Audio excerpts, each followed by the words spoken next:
Hello everyone. इस video में हम कवर करेंगे वर्क मेजरमेंट की टेक्निक्स के बारे में।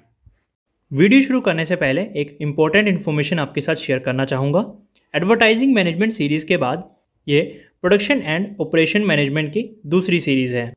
तो इन दोनों सीरीज़ और आने वाली नेक्स्ट सभी सीरीज़ का लिंक आपको वीडियो के डिस्क्रिप्शन में अवेलेबल है, जिसे आप इस ड्रॉप डाउन एरो को दबाकर चेक कर सकते हैं। इन दोनों सीरीज़ में लगभग सारे टॉपिक्स को कवर किया गया है, जिसकी PDF बुक प्रिपेयर की गई है।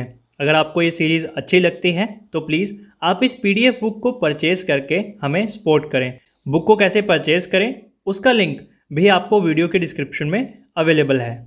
टेक्निक्स को कवर करने से पहले आप इसका मीनिंग ज़रूर देखें, जिसके लिए आप वीडियो नंबर 45 को प्रेफर कर सकते हैं, जो कि सीरीज़ में आपको अवेलेबल है, जिसका लिंक आपको वीडियो के डिस्क्रिप्शन में दिया गया है। वर्क मेजरमेंट में हम इन 5 टेक्निक्स को स्टडी करेंगे। सबसे पहली टेक्निक है टाइम स्टडी। टाइम स्टडी को स्टॉप वॉच स्टडी भी कहा जाता है। ये study short cycle repetitive jobs पर एप्लीकेबल होती है। ये एक सिस्टमेटिक प्रोसेस है जिसमें ऑब्जर्व और रिकॉर्ड किया जाता है टाइम को, जो एक स्पेसिफिक टास्क को परफॉर्म करने के लिए रिक्वायर्ड है। तो कंपनी ये डिटरमाइन कर सकती है कि एक काम को कंप्लीट करने के लिए रीजनेबल टाइम क्या चाहिए। एग्जाम्पल के लिए एक काम है जिसे हमने 10 बार रिपीट किया, जिसका हमने स्टॉप वॉच के थ्रू टाइम नोट किया। पहली बार 10 मिनट लगे, दूसरी बार 15 मिनट, तीसरी बार 6 मिनट।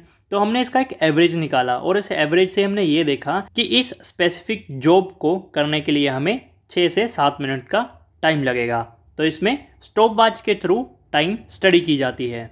दूसरा है वर्क सैम्पलिंग। इसे रैंडम ऑब्जर्वेशन मेथड भी कहा जाता है। जब वर्किंग एरिया बड़ा हो और नंबर ऑफ वर्कर ज़्यादा हो तो ये पॉसिबल नहीं हो पाता है कि हर एक इंडिविजुअल पर स्टडी को कंडक्ट किया जाए। ये कॉस्टली और टाइम कंज्यूमिंग प्रोसेस हो जाती है। इसके लिए रैंडम सैंपल मेथड पिक किया जाता है पॉपुलेशन मतलब वर्कर का। इसके बाद रैंडम इंटरवल्स पर फाइंड की जाती है प्रोडक्टिविटी और आइडल टाइम मैन और मशीन्स का। एग्जाम्पल के लिए एवरी 4 मंथ मतलब हर 4 महीने के बाद कंपनी सैंपल लेती है अपने वर्कर्स का और ये फाइंड आउट करती है कि 70% टाइम वर्कर्स प्रोडक्टिव हैं और 30% टाइम वो आइडल रहते हैं। तो हम ये क्लेम नहीं कर सकते कि ये बिल्कुल ट्रू होगा, क्योंकि हम पूरे वर्कर्स का डेटा नहीं ले रहे हैं। मान लीजिए अगर 1000 वर्कर है कंपनी में, तो उसमें से हम रैंडमली मतलब कोई भी 100 वर्कर्स का यहाँ पे डेटा ले रहे हैं।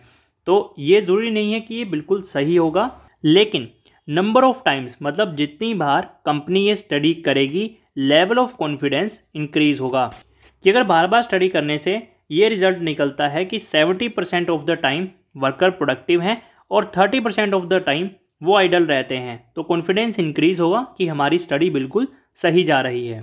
थर्ड है pre determined motion time system. Work measurement की ये टेक्निक एडवांस है टाइम स्टडी और वर्क मेजरमेंट मतलब वर्क सैम्पलिंग के कंपैरिजन में।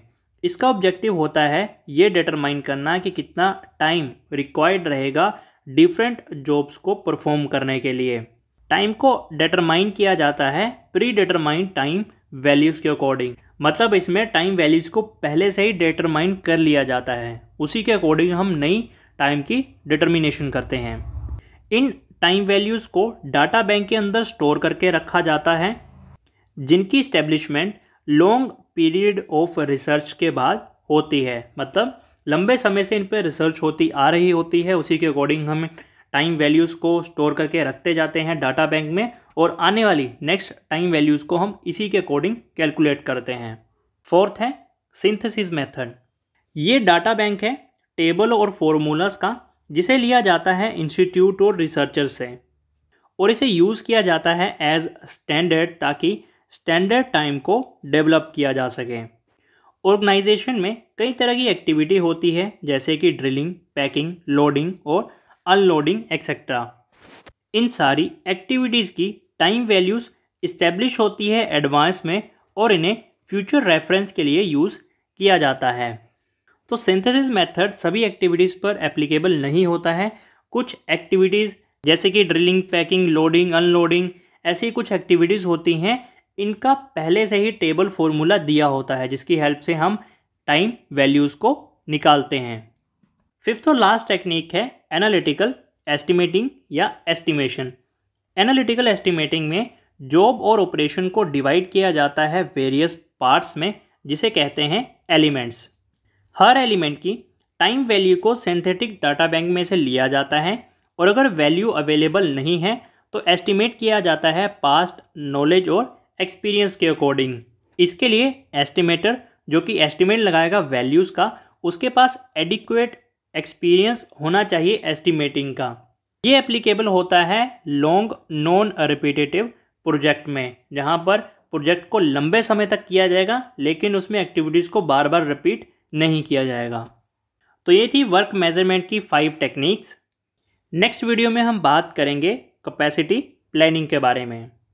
वीडियो कैसा लगा ये कमेंट करके ज़रूर बताएं और अगर आपके किसी भी टॉपिक के रिगार्डिंग कोई क्वेरी है तो आप उसके लिए मुझे कमेंट कर सकते हैं। मैं वहीं आपको रिप्लाई करके या फिर उस पर एक अलग वीडियो बना के आपके साथ शेयर कर दूंगा। इसी तरह की हर अपडेट के लिए स्टूडेंट नोट्स चैनल को सब्सक्राइब करें, वीडियो को लाइक और शेयर करें। Thank you.